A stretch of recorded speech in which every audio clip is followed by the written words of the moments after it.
Good morning, grade nines, and welcome to your naturalism. I don't want to say lecture, but it is in fact a lecture. I'm going to try and keep this as short and as sweet as possible, just to get the information to you in the most concise way. So, we will start off with what is naturalism, and I have two definitions in front of me. The first is in art and literature, naturalism is a style and a theory of representation based on the accurate depiction of detail, so representing the world as it is. It is also a philosophical belief that everything happens because of nature, and things like vampires and werewolves don't exist because they don't come from nature. So I thought I'd just include that as a background because it was quite interesting. So naturalism as an art movement happened in Europe, as most Eurocentric art things do. Most of the artworks we'll focus on when we study were made in France, and the dates are between plus minus 1820 to plus minus 1880. But of course, there are works that are naturalistic that were made before that, and naturalistic works that were made after that. So naturalism is related to realism in that it is focused on representing things as they exist in the real world, as opposed to some of the other art movements. You guys have just looked at surrealism, which looks at the dreamscape and the imagination. So naturalism is in direct contrast to that. So it's not super crazy, it's not interesting or intricate. Naturalism represents what most everyday people experienced on a day-to-day basis. So our subject matter is everyday things, normal people, so peasants and normal everyday people, as opposed to people from mythology or religious figures or kings, queens, and wealthy humans. So before this point in time, art was very, very expensive to make. So making art of people was usually reserved for the people who were the most important, such as your kings and your queens, and then obviously religious figures as well. But as the way that we made paint and canvas evolved and became cheaper and more accessible, people started exploring the world around them and what they saw in their day-to-day. So there are many artists. So Constable Bastien Lepage, who's a woman, and I really enjoy her work. Corot, Rousseau, I can't pronounce this guy's name, and Millet. So you only need to know these names in theory, and we'll look at 3 artworks later. And the reason we care, the reason that we study this, is because we learn how to make art in the naturalistic way first. So we need to know how to represent something in the most realistic way possible before we can start to break the rules and play with the rules, like Dali did, or like Magritte did in his work, or even Max Ernst. So you will have a drawing assignment sometime soon, and we will go through the process of how to draw naturalistically and how to make the drawing look as close to the real thing as possible. So as I've mentioned, naturalism is an art style. So the naturalistic art style is to make things look as realistic and as natural and as close to what exists in the real world as possible. So how we differentiate between naturalism, the art style, is that naturalism with the art style has a lowercase n, and naturalism, the art movement, has a capital N.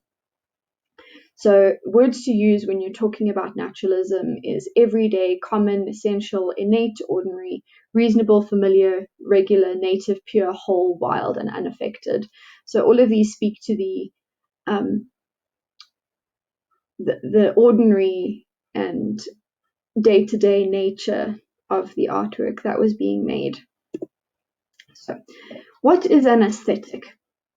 So I've got two definitions here, and you should learn them. They're very important. I don't know if exams are going to happen this term, but I will find a way to ask you about this. So an aesthetic is a set of principles underlying the work of a particular artist or artistic movement. So I'm going to link back to surrealism again. The surrealist aesthetic can be identified because of the dreamlike nature of the artworks that you see. Certain artists have their own aesthetic, and they have a consistent way of making work that makes it very identifiable. For example, Penny Siopis and her ink and glue her ink and glue artworks have a very specific aesthetic because she makes the works in the same way every time. So they look similar, even though she's exploring different subject matter or different ideas. But Penny Siopis can be identified as the artist because of the consistent aesthetic. And then another definition is to be concerned with beauty or the appreciation of beauty. So if something is aesthetically pleasing to our eye, it means that we find it beautiful. And a real world example is that I'm sure you guys are on Instagram, and many people choose to have a theme in their feed where they only use certain colors or they only use certain presets or filters to create a consistent aesthetic within their Instagram page. This sounds like a lot of work to me, but Instagram is just another way of expressing yourself, as is art. So we've done this. We've looked at the visual analysis. This is a much shorter version, but you guys are boss at this already. Thank you for your diligent efforts in your visual analysis already. So the first artwork that we are going to look at is Millet, and this painting is called The Gleaners. And the Gleaners were people who would walk behind after the wheat had been reaped or collected, and they would pick up all the little extra bits of wheat that hadn't made it into the big clumps. And they did this to ensure that they got the most bang for their buck in terms of farming and making sure that they got all the food that they possibly could from this harvest. It was made in 1857, which falls in line with our time frame. It's oil on canvas, as most of the paintings made during this time were, because oil and canvas were very accessible, or more accessible than they used to be.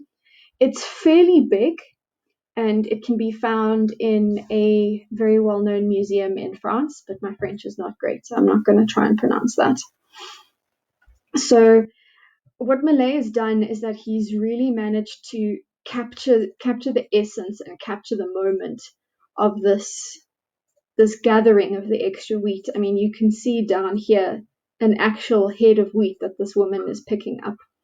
And what Millet has done is that he's managed to capture the moment and still make it fairly interesting. So we've got this really interesting moment of the colors of the ladies' hats, bright yellow, bright red, and bright blue. And the blue is consistent here in this lady, but it contrasts quite nicely with her yellow hat. And then with the lady on the left, she's got a green colored skirt and a blue hat. So he's using normal everyday colors to create something that's visually interesting. He also has an impeccable use of atmospheric perspective. If you look at the background here, I mean, the way that he's faded out the colors to show us that what's happening here is in the distance, and then what's happening in the corner here is in the far distance. So we've got our foreground, our middle ground, and our background.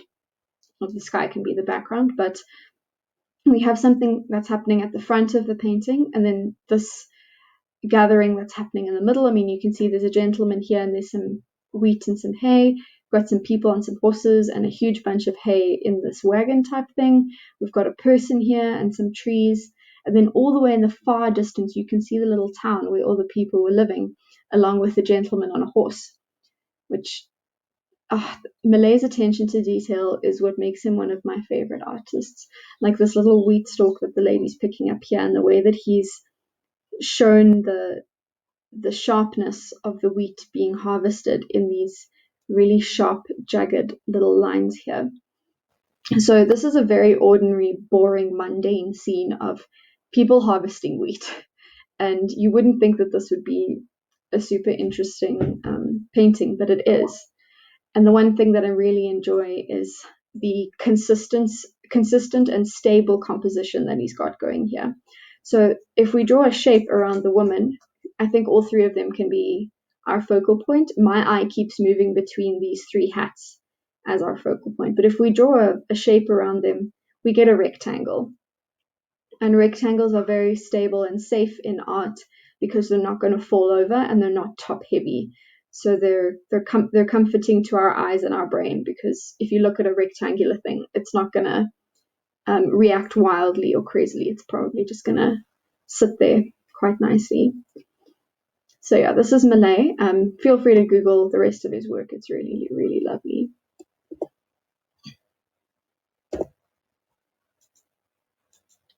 There we go.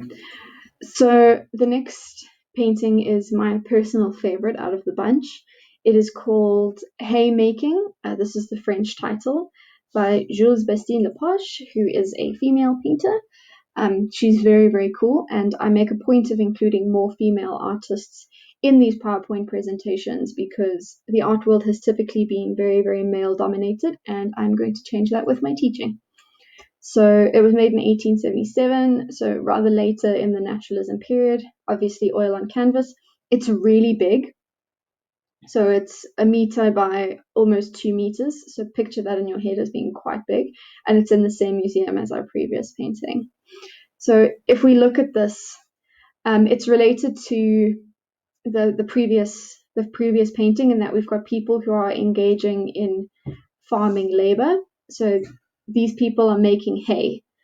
And for those of you who don't know what hay is, it's plant material that is dried and then fed to animals. And what's nice about it is that you can grow lots of it in the summer and feed your animals throughout the winter. And just to share an anecdotal personal story, my parents live on the Isle of Man, which is a tiny little island between England and in the Scottish Sea. And there's a huge farming community there. And what they do is that after they make hay, they wrap the hay bales in plastic to preserve them because it's a very rainy area. But they use pink and white plastic. So if you're driving by too fast, it looks like a field of marshmallows. And every time it happens, my mom tells me that the marshmallow crop has blossomed. So I thought I'd share that with you guys because it's quite funny. But back to the painting. So what we have is in the background we've got this gorgeous sky. We've got these little bluey greeny lumps, which are our bales of hay that have already been done. So you can see all the work that these people have done, maybe not today, but over the course of a while. And then this really interesting texture over here that forms our middle ground is the actual hay. So the plant material has been cut down and they're now going to gather it up into the bales so that it can dry. And I think that the artist has really managed to capture this sort of fluffy texture of this plant material lying over other stuff. And you can see that in this moment here next to the farmer's boot. Ooh, sorry guys. And in this corner next to the lady, where you can see this fine, soft hay sort of sitting on top of these bigger, more strong plants, which is really, really cool. Got some trees and stuff. And then we've got this farmer who is taking a nap. He's obviously been working really hard and he needs a rest. And he's covered his face from the sun using his hat. And what I find really interesting is that he's got this very earth-toned outfit on. And like brown jacket, brown pants, dark brown boots, and you can see the mud on his boots in the detail, which is really, really beautiful. Even his beard is a sort of brown color, so he seems very much blended into this nature situation. And he's lying on the hay to take his nap, which is the best idea he could have had, because hay is actually quite soft at certain points. And then our foreground is this woman who is sitting, and she's sort of gazing off into the distance with this really relaxed unfocused expression on her face, and it looks like she's about to fall asleep and join the farmer next to her. And you can see that she's feeling tired and she's been working hard by her posture. She's got this very deep slump, and her shoulders are quite relaxed. Even her hands and her feet show that there is no tension in her body. And she's also got a really beautiful color scheme with this lightness in her skirt and her shirt, and then the darker blue of her waistcoat and her stockings and her shoes. So this painting to me is really, really beautiful because it shows an attention to detail. I mean, if you look at her hand here, it looks like a photograph, and even the attention to detail in this foliage, this plant material at the front here, this tiny little yellow flower is gorgeous. I'm a sucker for detail. And then they've got this, I think it's a metal pot over here, which could be their lunch or their breakfast or whatever's happening. So this comes back to the theme of naturalism, in that this is a normal, boring, everyday occurrence for many of the peasant class in France at the time.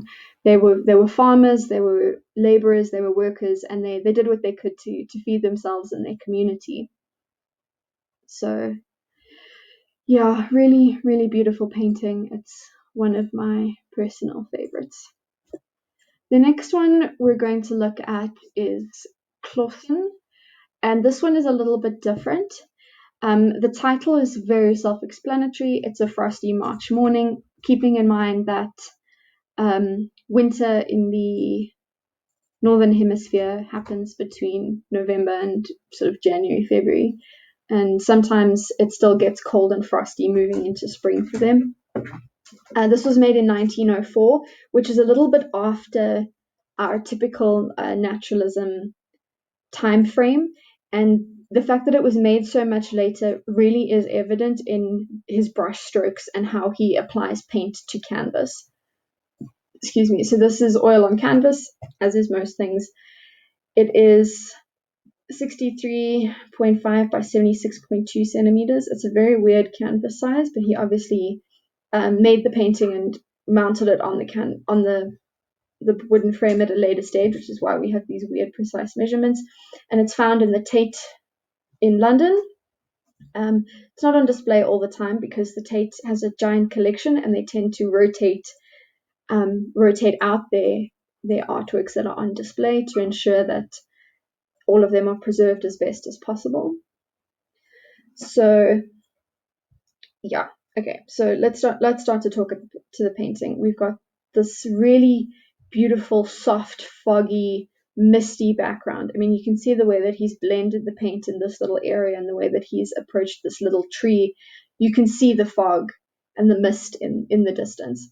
Our light source is coming from the left here, and it looks like the sun is just, I can imagine it just coming up over the horizon while these farmers are working in the early morning. So we have this sort of shape in the background here. I'm inclined to think that it's either some sort of little house or a giant bale of hay, but with the detail, it's hard to make a conclusive decision on that. We have another farmer in the background here, and this is his sort of planting area, a pile of wood, some plants, really soft, intricate brush strokes. And Clausen's brush strokes are very, very visible here, which is the precursor to a lot of the other art history movements that you guys will study later on, where artists tend to approach paintings as paintings instead of trying to make their paintings look like photographs. They're embracing the utility and the way that the medium of paint wants to be and how paint wants to work. And then we have our main character in the left here. He is a farmer. You can see that he's got some sort of tool and that he's digging up and making this sort of area of land workable and plantable. It could be that he's already done half the work, because this shape here and this shape here reminds me of cabbages or like heads of lettuce or something. And this sort of square garden bed is echoed in the way that these plants here are rendered and these plants here. So it could be that these two farmers are just expanding their little garden beds to expand their farming crop. Again, this is a very stable, safe, boring painting. The way that I see this composition line is that it's a big triangle. So the long end of the triangle is here. It follows the edge of the bed to the corner, and then it crosses sort of to the top of this shape and then down. So it's a wonky sort of triangle, but it seems fairly stable. And even though we've got this diagonal line, which is normally quite dynamic and gives a lot of movement, it's slowed down and made more stable by this really harsh, consistent horizon line in the back.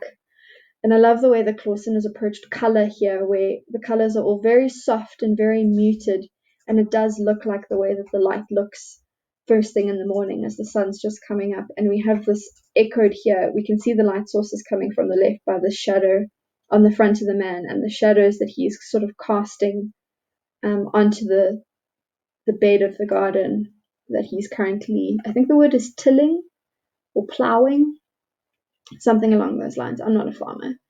But yeah, this is an example of naturalism, but it starts to move into more impressionistic ways of working, which you guys will learn if you take art to matric.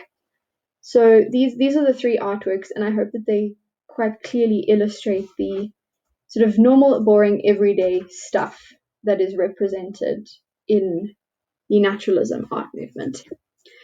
So in order to draw like a naturalist, this is the way that I personally approach it. There are many different ways to do this, but the way that I find the easiest to learn is to sort of start with a rough shape, decide what you're going to draw, find a reference, and draw a rough shape like this artist here has done.